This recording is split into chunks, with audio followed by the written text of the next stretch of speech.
What's going on, everybody? This is MDENT313, and I'm back at y'all with another one. Man, listen, I was listening to everybody else take on this, right? From ESPN First Take to First Things First, and everybody in between, trying to catch some tweets from players.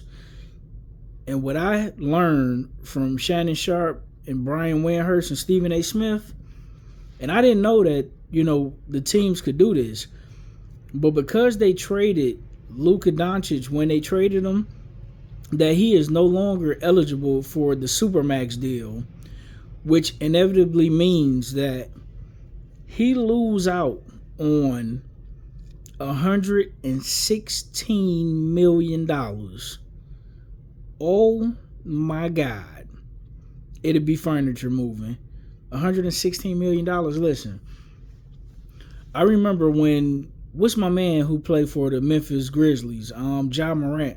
Remember when he was doing that crazy stuff and he was at the party showing off the blicky and he got caught and the league suspended him. I think it was for a season and then he ended up getting in trouble again, and he ended up losing, costing himself $40 million. I believe they were saying it was something along them lines. But man, $116 million, dude, I would be absolutely sick right now. I don't know if there's any way he could recoup that money from the Lakers, maybe on some other type of deal, or maybe he can't recoup that at all. But could you imagine losing $116 million?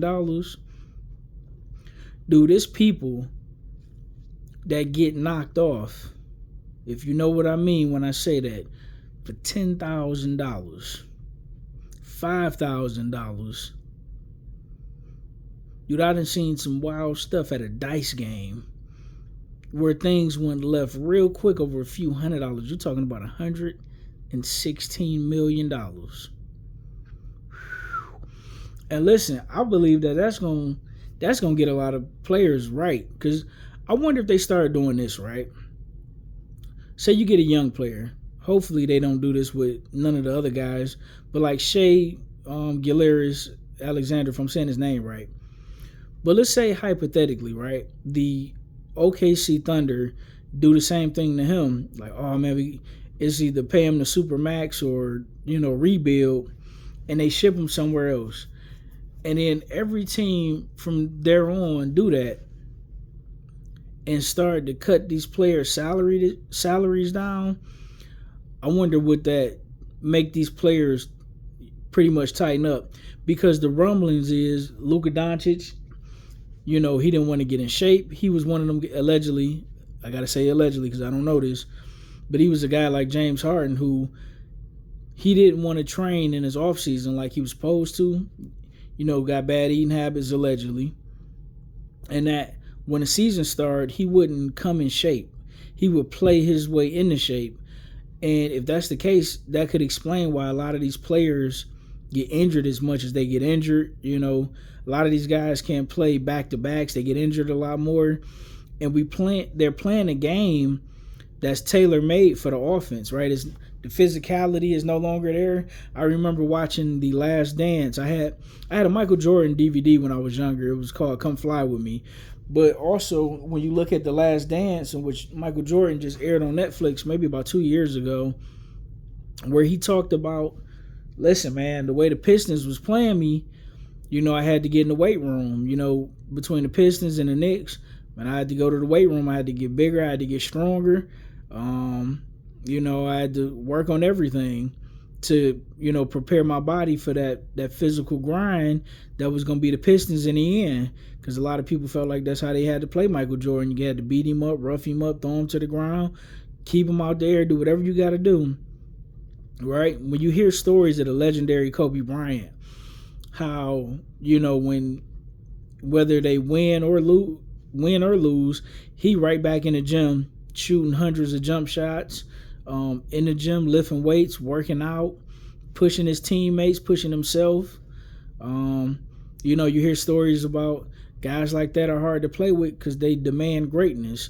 If when you see somebody like Kobe getting on Shaq, who's clearly one of the best and most dominant players to have ever graced this circle, grace the NBA circle, you understand why. And what I didn't know is that the guy Nick, I forgot his last name, who's the GM of the Dallas Mavericks, they say he got a close relationship with LeBron James, Kobe Bryant, and Michael Jordan, right?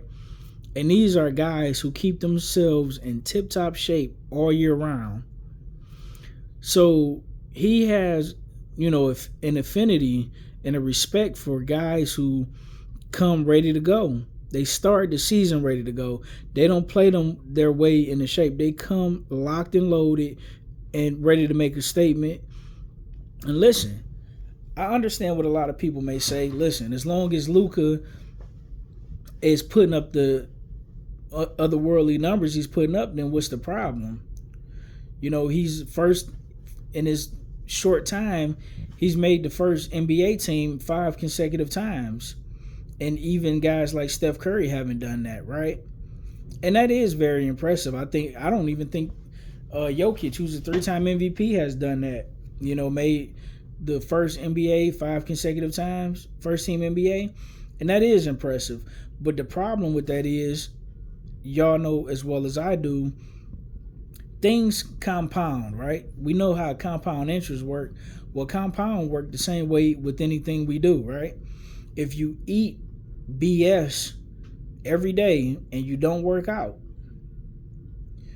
of course, when you're younger, you 25, you anywhere between 21 and maybe 28, you're not really going to notice it much, right? But guess what? You're going to start to gain weight. You're going to start to feel sluggish. You're going to start to feel tired. You're going to start to feel bogged down and worn down. You're going to start getting sick a lot more. You're going to start getting injured a lot more. But you're not going to notice it. Maybe you could do it 3 to 6 years consecutively and not really notice something. But guess what? Right around the time you get 30, like myself, you're going to get black rings up under your eyes. Your face going to start to fill out. You're going to get chunky. You're going to want to lay down all the time because you don't feel good or you're sleepy. Listen, our nutrition is in my opinion, nutrition is a cause of a lot of this depression that's going around, in my humble opinion, right? I would not want to give a player, if I'm an owner and I got money like that, I'm not giving you, I don't care how good you are, I'm not giving you a Supermax deal and I got to harp on you about staying in shape and you making hundreds of millions of dollars. Listen, if I'm paying you $50 million a year and you don't want to get in shape, you think I'm about to pay you $80 million? Man, you lost your mind. You think I'm finna pay you $65 million a year and I got to harp on you about eating right and getting in shape? Absolutely not. Absolutely not. And hopefully, this is a wake-up call for Luka, for him to approach the game like the all-time greats, even though he's putting up all-time great numbers. And look, this ain't just about Luka, right? Guys like Joel Embiid, no way I'm paying him a Supermax deal. And 1, you can't stay healthy, and 2, you can't stay in shape. Guys like James Harden, there's really nothing much you can do with James Harden because guess what? James Harden is already on the downside of his career, so he already got his max money. But if you knew the guy had trouble getting and staying in shape, why did you pay him the Supermax deal? Guys like Kawhi Leonard, who can't stay healthy, don't deserve the max deal. And I understand that injuries is a part of the game to some extent, right? We get that. We understand that. But if you can't stay on the court, then what's the point? The best ability is availability. And if I can't count on you, I can live with if I get somebody the Supermax, but they tear their ACL or MCL or they break an arm or whatever. I can live with that because that may be part of the game. But if I gotta put an incentive in there for you to stay in shape on top of the money I'm paying you, that's ridiculous. That's like Zion Williams. Why am I going to mortgage my team's future when you can't even stay in shape to play basketball, to do something you love to do. You getting fortune and fame and women, but I gotta structure your contract in a way that if you come in this far overweight, that you only get this amount of money. That's ridiculous. Absolutely ridiculous and unacceptable. And listen, shout out to the Dallas Mavericks for strapping their nuts on and standing on their square and making a statement, not just for the NBA. I mean, not just to Luka, but for these other GMs to let a lot of these crybaby, whiny superstars know shit about to be different from this day forward. Guys that deserve the max money, in my opinion, are guys like Giannis Antetokounmpo, who's always in shape. Guys like Shea, who's always in shape. As much as I can't stand LeBron James is always in tip-top shape and ready to go.